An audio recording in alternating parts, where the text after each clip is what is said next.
সাইয়েদনা সুমামা ইবনে উসাল রাদিয়াল্লাহু তাআলা আনহুর কথা মনে পড়ে যায়। তিনি ছিলেন ইয়ামামার বাদশা।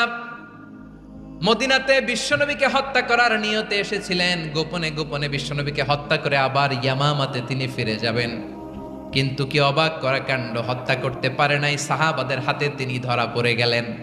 সাইয়েদনা সুমামা ইবনে উসাল রাদিয়াল্লাহু তাআলা আনহু হত্যার নিয়তে আসলেন, কিন্তু হত্যা করতে পারলেন না। সাহাবারা ওনাকে ধরে ফেললেন, ধরে মসজিদে নববীর পিলারের মধ্যে বেঁধে রাখলেন। সুমামা ইবনে উসাল, সিরাত থেকে শুনেন, সিরাত থেকে শোনাচ্ছি। রাদিয়াল্লাহু তাআলা আনহু ইয়ামামার অধিপতি ছিলেন।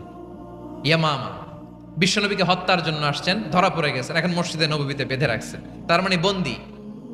তো এখন স্ট্যাটাস কি? বন্দী, ক্যাপটিভ।